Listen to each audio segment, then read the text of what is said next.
Bonsoir à tous. Et dans le nom du Seigneur, beaucoup de joie d'être là encore ce soir. La grâce, le privilège. Moi, j'apprécie ces moments parce que c'est une journée de plus que le Seigneur a accordé à ma vie. C'est tellement important. Et puis bon, aujourd'hui, je le réalise chaque jour davantage. Chaque jour suffit à sa peine. C'est-à-dire que je veux vivre le jour présent. Demain, je ne veux pas m'en inquiéter parce que demain, je ne sais pas ce qu'il en sera. Mais aujourd'hui, je vais apprécier. Apprécier parce que les bonnes choses se prennent au bon moment. Et ce soir, c'est un bon moment pour nous et un bon partage de la parole de Dieu. Je bénis Dieu, je crois que j'ai un mot de Dieu ce soir. Je le crois pleinement parce que ce n'était pas à moi à prêcher. J'ai appelé moi une dizaine, une quinzaine de frères. Bon, je ne m'en inquiète pas.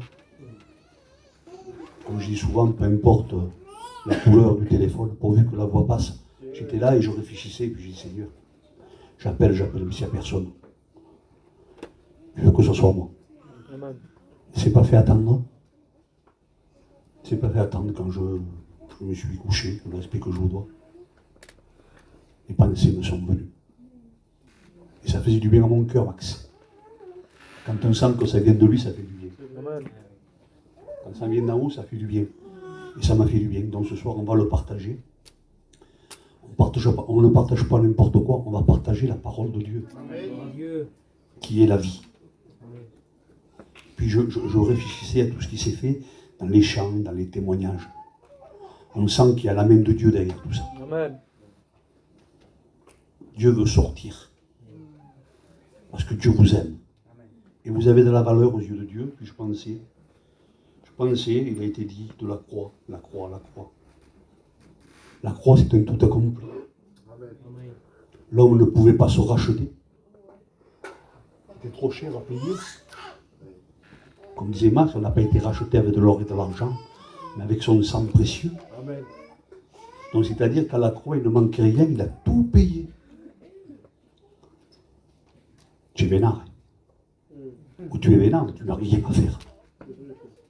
Non seulement tu n'as rien à faire, mais c'est gratuit. Non seulement c'est gratuit, il te fait un cadeau. Vous imaginez-vous? Un cadeau. Mais là où c'est encore plus grand, il te fait un cadeau. Moi, je ne sais pas, mais moi, je ne sais pas, je ne le ferai pas. Je ne ferai pas un cadeau à quelqu'un qui ne le mérite pas. Lui, non. Lui, il fait un cadeau, même si tu ne le mérites pas, Max. Amen. Et les gens le refusent. Normalement, un cadeau ne se refuse pas. C'est le cadeau de Dieu. Jésus. Quelle importance, mes frères. Alors ce soir, j'espère que tu ne vas pas faire cette bêtise. On a écouté les témoignages, je bénis Dieu.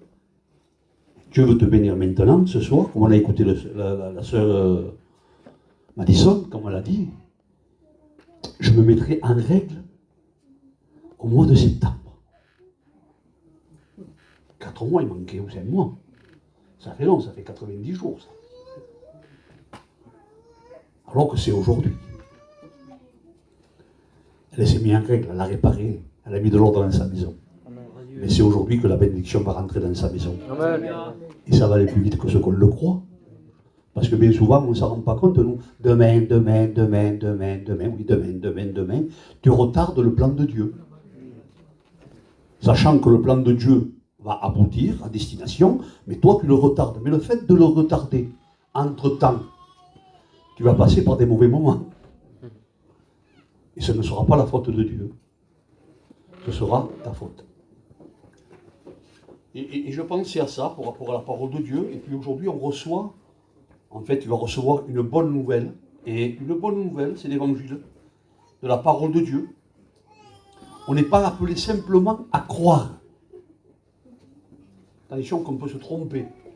Dieu nous appelle à croire. Mais surtout, à obéir aussi. Obéir à Dieu. Obéir à Dieu, c'est plaire à Dieu. Vous avez remarqué, quand on obéit à quelqu'un qu'on veut lui plaire, c'est parce qu'on l'aime. Et ce soir, tu as besoin de le rencontrer. Et on va parler d'un homme dans la Bible C'est une histoire que j'ai prêchée maintes et maintes fois. Et comme je dis souvent aux frères, souvent quand on les appelle, on leur dit, tu vas donner le mot de témoignage. Et les frères me disent, pasteur, j'ai déjà témoigné là, moi. Qu'est-ce que je vais dire? Et ça, tu lui dis à Dieu. Tu es là pour témoigner de lui. Moi, je prêche, je vais prêcher normalement ce soir. J'ai prêté, mais écoute, ça fait 20 ans, 22 ans que je prêche maintenant. Je ne sais pas combien de fois j'ai dû le prêcher, Max. Mais c'est jamais pareil. Oh, c'est jamais pareil, c'est un puits, Mario. Et puis, tu n'as pas besoin de toute la prédication de Naaman. Hein. Tu n'auras besoin que d'un mot qui tombe dans ton cœur. Parce que la parole de Dieu est un miroir. Ce soir, elle va te faire voir. Donc, je vous ai dit qu'il y avait un tout accompli, que tu n'as rien à faire ce soir. Et surtout, n'essaye de rien faire. N'essaye surtout de rien faire. De le laisser faire. Parce que j'entends plein des gens aujourd'hui. Seigneur, je te donne ma vie. Le Seigneur, laisse-le parler. Mais le Seigneur ne t'a jamais demandé que tu lui donnes sa vie. Que tu lui donnes ta vie. Il ne t'a jamais demandé. Lui, il est mort pour toi. Donc il ne faut pas que tu meurs. Lui, il est mort pour que toi tu vives. N'inversons pas les rôles. Alors ce soir, il est temps que tu rentres en toi-même. Et que tu réalises la grâce que Dieu veut te faire ce soir. C'est tellement important. Dieu parle tantôt d'une manière, tantôt d'une autre. Il me confond tout le temps, Max. Je ne comprends pas. Il arrive et guérit quelqu'un. Instantanément, je guéris plus rien. Beaucoup n'en parlent plus. L'autre, il y a un processus. Pour le guérir, il y a un processus. Un peu plus de temps qu'il faut. Il y en a qui se convertissent sous le champ. Comparé. Mais un jour ou l'autre a un processus. Des fois, il faut rentrer dans le processus de Dieu pour arriver à sa connaissance. C'est un parcours. C'est Dieu qui t'amène jusqu'à lui. Et ça, ce soir, tu as besoin de t'en rendre compte. Parce que ce soir, si tu es là, je te le promets, hein, souvent je le dis, tu es béni de la part de Dieu et tu ne t'en rends même pas compte. Il est bon de le préciser, que tout ce que tu as est à Dieu. Je te le promets. La santé, le vêtement, ta maison, ta voiture, tes enfants, tes petits-enfants, tout est à lui. Mais ça, tu ne t'en rends pas compte. Tu es béni. On a écouté Fouin. C'était un ange. Il ne fumait pas, il ne buvait pas, il ne faisait rien. Ouais, mais le péché, ça démarre doucement une fois qu'on lui donne accès. Quand il n'y a pas Jésus dans une vie, on donne accès au diable. C'est le diable qui prend la place. Obéir à Dieu, c'est lui plaire. Et bien souvent, on aurait tendance à dire qu'on obéit plus à l'autre. On a du mal à obéir à Dieu et quelle facilité pour obéir à l'autre. Alors ce soir, il faut que tu comprennes que tu ne vas pas voir un guérisseur. Même s'il est capable de te guérir. Il est capable de te guérir. Mais ce que Dieu veut te donner ce soir, c'est le salut. Non seulement la guérison physique, mais la guérison de ton âme. Et ce soir, tu as besoin de le rencontrer. Donc on va faire une lecture qui se trouve dans 2 Rois au chapitre 5. Tout le monde connaît un peu cette histoire. Mais elle va nous faire du bien parce qu'on va la repasser dans notre cœur. Ça commence comme ça avec le nom de la personne, Naaman. Voilà, Naaman, agréable. Quand je lis l'histoire de cet homme, on va voir un peu, on va reposer sa vie. On se rend compte que cet homme, Naaman par lui-même, son nom parle. Il veut dire agréable. Chef de l'armée de Syrie. Il était général. Il était apprécié de son roi. Chef de l'armée de Syrie. Très estimé par son roi. Il jouissait d'un statut social très élevé et une position d'influence il était riche, courageux, il lui manquait rien. On va lui dire, on ne lui aurait pas donné le bon Dieu sans confession. Quand je vois cet homme-là, chef de l'armée du roi de Syrie, jouissait de la faveur de son maître et d'une grande considération. Car c'était par lui que l'Éternel avait délivré les Syriens. Cet homme-là était un inconverti. Il remportait des victoires au nom du Seigneur. Comment est-il possible ça? Alors, si je prends un exemple, regardez bien. Je vais citer ça comme ça, quand vous lirez dans Ésaïe 10-13 à lire. La Syrie était loin de se douter qu'elle n'était qu'un instrument au service de Dieu. Même la Syrie, qui était le peuple ennemi max d'Israël, allait se servir de ce peuple. Et Naaman était un Syrien. Et Dieu allait s'en servir. Et je lisais dernièrement, Naaman sortait attaqué par troupes et il faisait des raids. C'est-à-dire qu'il allait dans le pays, il ne restait pas longtemps, il faisait des sorties, il prenait des gens et puis il les ramenait chez eux. Parce que ça devait se trouver à 50 ou 60 kilomètres. Et il remportait des victoires au nom du Seigneur. Donc quand on lit cette histoire, un artiste quoi en fait, tout va bien pour lui, il n'a pas besoin de Dieu, il est riche, tout va très bien. Donc voilà, on prêche, le tout va bien. Ça c'est le monde qui fait ça. Le monde qui est une façade et qui te fait croire que tout va bien. Faut le disait, quand on rentre qu'on est tout seul, qu'on est face à nous-mêmes, c'est pas évident. Mais cet homme nous montre, mais il n'y a que la Bible qui peut le dire. Il n'y a que la Bible qui peut le dire. Il dit, mais cet homme était fort et vaillant, mais, quand il y a un mais, il était lépreux. Et la lèpre symbolise le péché. La Bible dit, il revenait victorieux, les gens le voyaient, l'applaudissaient. C'était un homme extraordinaire, tout le monde aurait voulu y ressembler. Mais quand il rentrait chez lui le soir, qu'il posait son armure, quand il était face au miroir de la parole de Dieu, c'est ça en fait. Et la Bible dit qu'il était lépreux. Le mot lépreux symbolise le péché. Et dans le péché, on peut y mettre beaucoup de choses.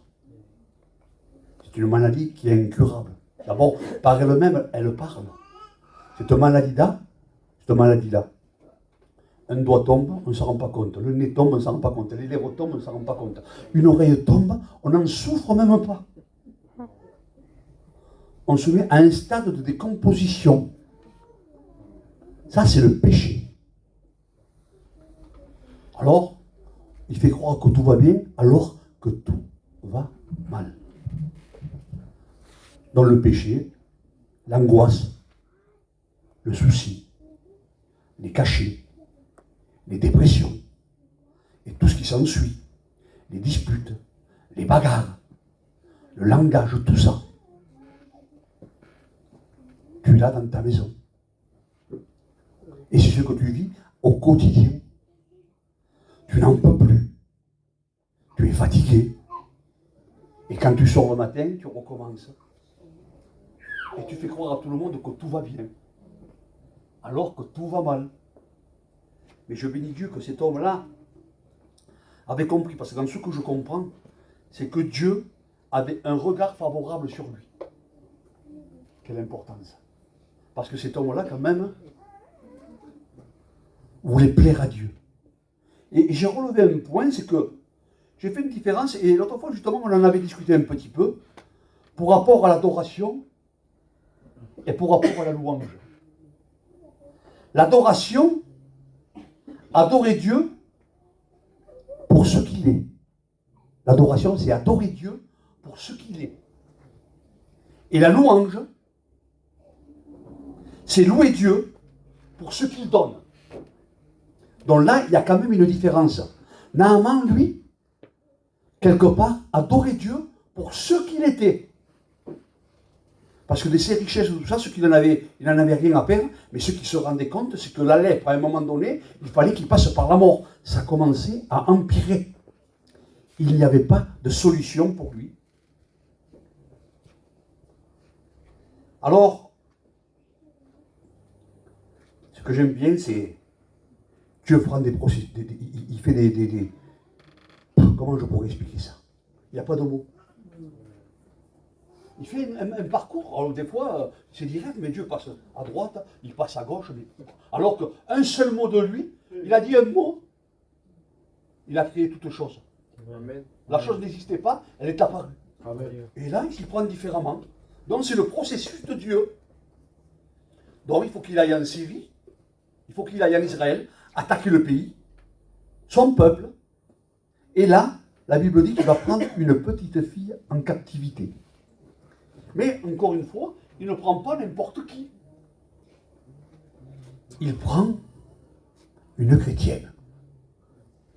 Et souvent, je le dis, le message est plus important que le messager. On a tous un message à donner ce soir.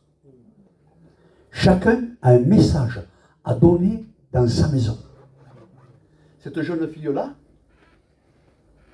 elle était prise en captivité, elle était enlevée de ses parents, elle était chez Naaman, dans un château, mais sûrement, rien n'avait changé. Dieu l'avait placée là. Elle ne s'est pas posé de questions, elle aurait pu dire, mais Seigneur, mais quand on est un chrétien, ça ne change pas. Puisqu'on le dit, favorable ou pas, je m'engage à te suivre dans les bons comme dans les mauvais moments. Amen. Même dans les mauvais moments, c'est une chrétienne. Amen. Un chrétien ne change pas, il n'y a pas Dieu n'a pas de variation. Donc un chrétien ne doit pas avoir ombre de variation. Quand ça ne va pas, mais un chrétien ne change pas. Elle n'a pas changé. Dieu lui a confié une mission, elle était là, et sûrement qu'elle devait intercéder et qu'elle devait prier sans cesse. Et là, elle diffusait son message. Elle présentait Jésus. Donc les sœurs, j'aimerais vous encourager, c'est ce que vous faites un peu, ce que vous faites aujourd'hui dans l'église. Quand vous envoyez le message, que vous faites venir des gens dans l'église ce soir, que tu leur parles de Dieu aux jeunes, et que ce soir ils sont au milieu de nous. C'est le pasteur qui a fait ça? Non, non, tu avais un message à délivrer, comme cette fille-là. Elle avait un message à délivrer. Les frères, vous avez des messages à délivrer. À nos familles, à nos enfants, à les amener ici. À leur parler de Dieu, c'est ce qui s'est passé. Elle a fait exactement comme nous. Cette jeune fille, c'est une chrétienne. Et les chrétiennes, on a le même esprit, non? Donc qu'est-ce qu'elle va dire? Parce qu'il y avait Madame Naaman, c'est important aussi. Maîtresse, si le maître voudrait bien, en Samarie, en Israël, là où j'étais dit, il y a un homme de Dieu, il y a un pasteur, qui fait des réunions, où les malades sont guéris, où il y a des nouvelles naissances. Ça, c'est le message de Dieu. Je le voudrais aller l'écouter. Comment faites-vous ce soir? Il y a la réunion ce soir. Les gens viennent vers vous, j'en peux plus, je suis angoissé, je suis malade. Viens à la réunion. Il y a le message de Dieu pour toi ce soir. Écoute le message, il est pour toi ce soir. Parce que Dieu va te parler. Et c'est ce qui s'est passé. Donc cette jeune fille, elle commence. Mais vous savez, quand on est un chrétien, quand on est une lumière n'est pas faite pour mettre au-dessous. Une lumière est faite pour mettre au-dessus. Une lumière doit éclairer. Et c'est ce que le fait. Elle éclaire la maison de Naaman. Ah oui. La nuit, c'est les ténèbres. Il n'y a que la lumière qui peut faire reculer les ténèbres. Et comme c'est une lumière, on doit émaner Christ. gens, quand ils devaient l'avoir, parce que je le dis, un chrétien, une chrétienne, Max, c'est pas normal. Ça ne peut pas être normal un chrétien, une chrétienne. Vous savez pourquoi, les frères? Parce qu'on vient d'en haut. Ça ne vient pas d'ici là. Et ça, il faudrait le prendre en considération. Et cette jeune fille est une lumière. Et là, elle va parler à son maître. Et Naaman va l'écouter. Combien de fois on a entendu, mon neveu. C'est bien de prendre des exemples, parce qu'aujourd'hui, ce qu'on parle dans la Bible, il semblerait que ça se trouve que dans la Bible. Non, non. C'est ce que nous, on est en train de vivre. On est pleinement en train de le vivre. C'est le même message. Le message du Christ n'est ni moderne ni ancien, il est biblique. Amen. Il est toujours d'actualité. Amen. Tu es rentré dans une réunion de jeunesse. Tu voulais t'en aller. Mais pourquoi tu y as été? Parce que tu n'en pouvais plus. Il n'y avait plus de solution. Comme Naaman, il n'avait plus de solution. Il était riche, il devait tout payer. Il avait tout essayé.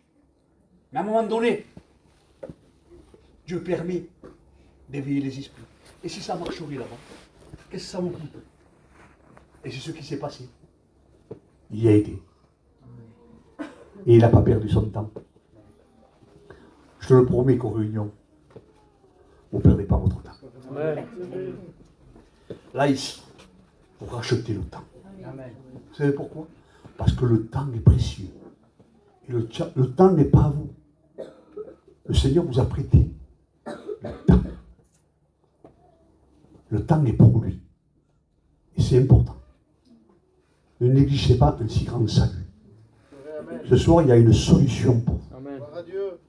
Ce ne sont pas que des mots. Il y a une solution.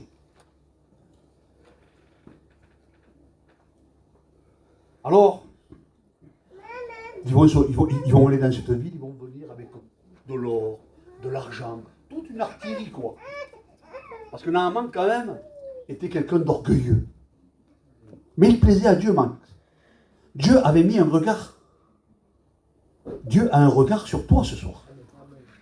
Il y a le regard de Dieu qui est sur ton foyer, sur ta maison. Donc ce soir, il veut te faire un cadeau, même si tu ne le mérites pas. Naaman ne le méritait pas, hein. Mais Dieu va se servir de lui.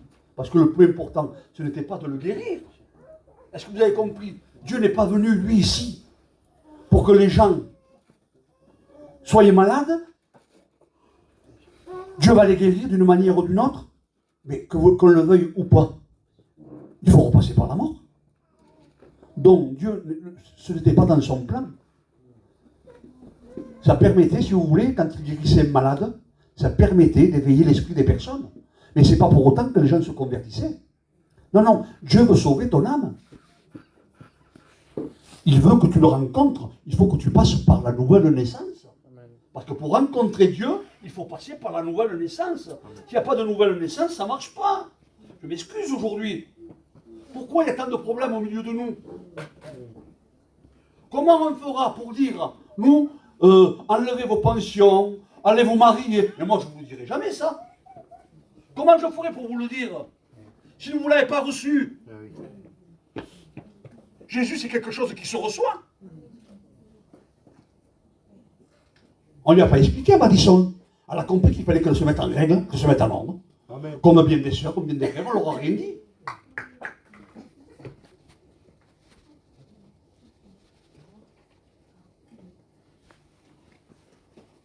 Plaire à Dieu. Puis je pensais, je me disais, la foi ne vient pas de celui qui prie,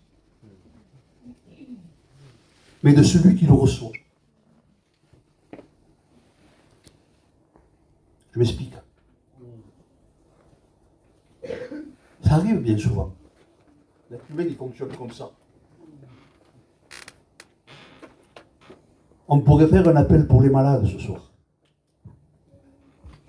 Et les gens se lèveraient, mais ça dépend qui c'est qui est. Mario, je l'ai vu ça, moi.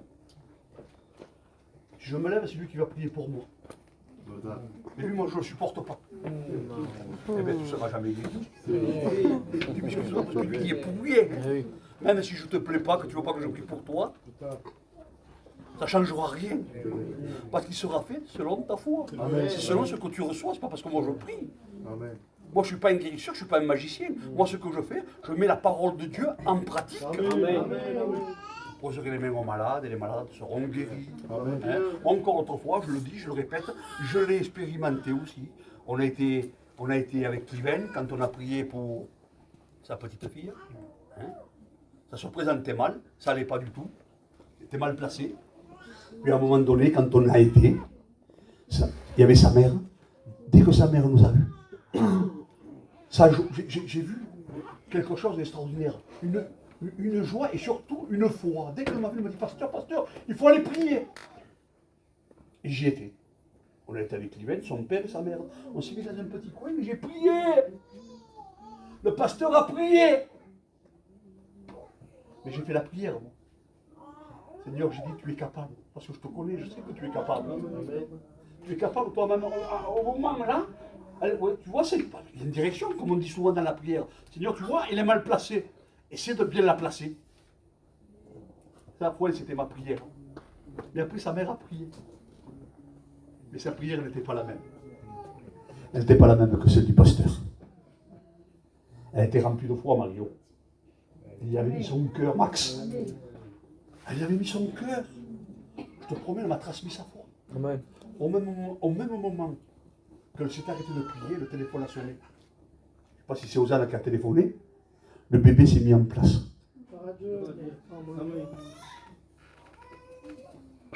Obéir à Dieu, Amen. pas à un homme. Et c'est ce que Naaman est en train de faire sans s'en rendre compte. Il se met en route. Et puis il va arriver là-bas et il va voir Élisée. Mais Élisée ne va même pas le recevoir. Il va le laisser arriver. Il va y envoyer un serviteur. Un serviteur, il va y envoyer. Comprenez bien que si vous lisez l'histoire, Naaman va être irrité. Comment il dit? Non, il dit, tu vas lui dire à ton maître qu'il aille te tremper 7 fois dans le Jourdain, et puis voilà. Et il se met en retrait. La Bible dit que Naaman s'est irrité. Le mot irrité veut dire en colère. Il y avait de quoi se mettre en colère quand même. Mais en réalité, il était anxieux. Parce qu'il était venu pour être guéri de suite. Et là, il s'est dit non. Il était irrité. Mais regardez que Naaman, Max, il devait être gentil et brave, puisque le serviteur va lui dire, mais mon père, il appelle Naaman son père, alors que c'était un général. Il aurait pu dire, mon général, non, il dit, mon père, il dit quand même, s'il t'aurait demandé quelque chose de difficile, je le comprends, il dit. Mais là, il te demande rien, il dit, de tremper 7 fois dans le Jourdain, il dit, et tu ne veux pas le faire. Et Naaman, il dit, mais je ne comprends pas, il dit. Pourtant, moi, là-bas, à Damas, là-bas, et le Palpar, il dit, il y a de l'eau qui est bien propre, il dit. Et je regardais un peu ça, là. Parce que quand Dieu mentionne quelque chose, là, c'est qu'il y a une précision. L'Alabama et le Palpar, c'est, on va dire un peu, c'est comme un oasis. L'eau très claire, très froide, est située à 900 mètres d'altitude. C'est-à-dire que c'était le parcours du combattant pour y aller. Et lui, il aurait voulu aller là-bas. Mais Dieu, non, lui. C'est pas par tes efforts que tu vas y arriver. Lui voulait y arriver par ses efforts. Alors que Dieu lui demande de rien faire, lui voulait faire des efforts. Comme il y a des gens aujourd'hui qui vont à Londres. Ils montent sur les genoux. Il y a des gens qui vont à Londres, ils arrivent les putains de ça, ils n'en peuvent plus. Alors que Dieu ne te demande pas ça. Dieu lui demande rien, il lui dit non, trempe-toi cette fois dans le Jourdain. Lui, il voulait monter. Non, il dit, avant que tu montes, il dit, il faut que tu descendes. Parce que le mot Jourdain veut dire descendre. Amen. Dieu résiste aux orgueilleux, mais il fait grâce aux humbles. Amen. On a besoin de descendre de notre cheval et de descendre. Et il va se faire tremper 7 fois dans le Jourdain. L'eau était sale. Il dit, je ne comprends pas pourquoi. Oui, mais Élisée, lui, C'est un homme de Dieu, les frères. Élisée, c'est quelqu'un qui connaît la parole, Max.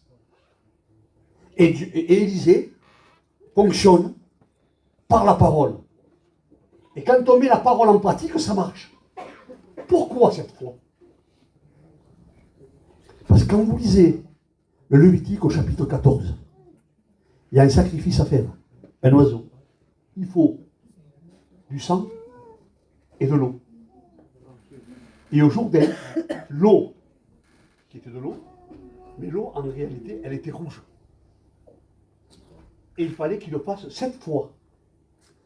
Et nous, on sait très bien qu'aujourd'hui, le chiffre 7, c'est la perfection.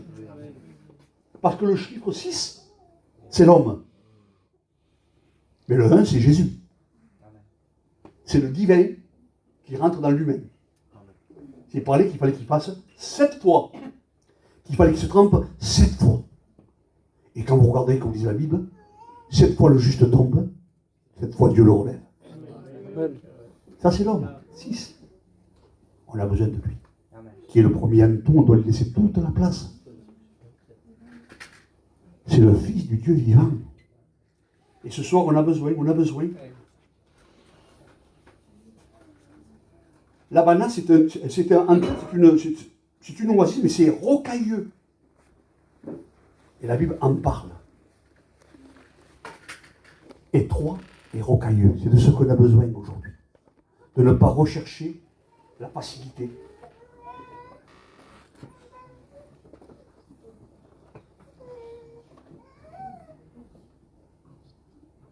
Alors moi j'ai marqué, Dieu ne veut pas simplement le guérir physiquement, mais l'amener à la connaissance de Dieu. Vous avez vu le parcours qu'il a fallu qu'il fasse? Tout un parcours. Et pourtant, à un moment donné, quand il est venu, il a fallu qu'il se fasse faire des lettres de recommandation. Ils ont été voir le roi. Naaman a été voir le roi, il dit, mon roi, il dit, comment je vais faire? Donc, on fait des lettres de recommandation, comme quoi? Et à un moment donné, la Bible dit que le roi se met en colère. Parce que l'autre roi lui pose des conditions en lui disant, si jamais il ne guérit pas, il va rentrer en guerre avec moi. Il déchire son vêtement. Alors que normalement, un roi est sous les ordres de Dieu. Parce qu'un roi est établi par Dieu. Il n'est pas établi par n'importe qui. Mais il n'avait pas cette connaissance. Il n'avait pas cette connaissance. Et aujourd'hui, tout le monde, trop de gens connaissent beaucoup de choses. Mais ils ne connaissent pas le principal. Si tu savais qui c'est le principal ce soir pour ta vie. Si tu devrais reconnaître cette jeune fille qui a apporté la lumière dans sa maison. Alors ce soir, je reviens vers toi. Tu peux être cette lumière. Tu peux ramener Jésus chez toi. Amen. Tu peux être un sujet de bénédiction pour tes parents, pour ta famille. Il faut être patient. Il y a un processus qu'on ne comprend pas tout de suite. Mais normalement, il a fallu qu'il rentre par un processus pour rencontrer Dieu. Regardez. Voici, c'est Naaman qui parle. Voici, je reconnais qu'il n'y a point de Dieu sur la terre, si ce n'est qu'en Israël. Il le reconnaît comme sauveur et maître, comme Dieu. Il s'est converti, Max. Et il rentre chez lui. Il est venu sans Jésus, il repart avec Jésus. Il n'est pas passé à côté. Il n'a pas coûté. Comme toi, ce soir, tu es venu à la réunion. Tu es venu peut-être sans Jésus. Mais tu peux repartir avec lui. C'est ça l'important aujourd'hui. Que tu puisses repartir avec lui. Et on arrête de dire maintenant la mission, le séminaire, le mariage. Je me convertirai quand le mariage sera passé. Je me marierai, je viendrai à la réunion quand tout sera tranquille. Mais vous imaginez-vous? Ne se convertit pas qui veut. C'est Dieu qui amène les cœurs à la repentance. Amen. Je te promets qu'aujourd'hui Dieu te cherche. Mais il viendra un moment où Dieu ne se laissera plus trouver. Tu es encore sur la grâce. Le cadeau de Dieu, il est encore pour toi. Et sache une chose, c'est que le ciel va se fermer. Alors, ce soir, si tu as compris le message, occupe-toi d'abord de ta maison. C'est chacun pour soi. Hein. Les gens aujourd'hui veulent se convertir. Si mon mari se convertit, moi je me convertis. Et c'est toi qui es dans le besoin. Mais je bénis Dieu que Madame Lahaman aussi. Sûrement, elle devait être là. Elle le conseille parce qu'aujourd'hui, il y a des femmes qui ne conseillent pas leur mari dans leur réunion. Elles aiment mieux qu'ils sortent, qu'ils boivent, qu'ils fassent ce qu'il y a. On le voit ça aujourd'hui. Mais ben, la grâce de Dieu, quand Dieu rentre dans une maison, c'est lui qui fait le nettoyage. C'est lui qui met de l'ordre dans la maison. Amen. On a un Dieu d'ordre et non de désordre. Et ce soir, tu as besoin de mettre ta vie en ordre. Amen. Tu as besoin de réparer. Ce soir, je te promets qu'il y avait tout à propos. Je suis sûr qu'il y avait le mot de Dieu pour toi. Il y a le mot de Dieu ce soir. Ne te borne pas à écouter, mais en pratique. Amen. Obéis à ce que Dieu attend de toi. Ne remets jamais au lendemain ce que tu peux faire ce soir. Fais-le ce soir. Peut-être demain il sera trop tard. Je te le promets. On incline nos fronts. On ne va pas aller plus loin. Je crois que j'ai assez.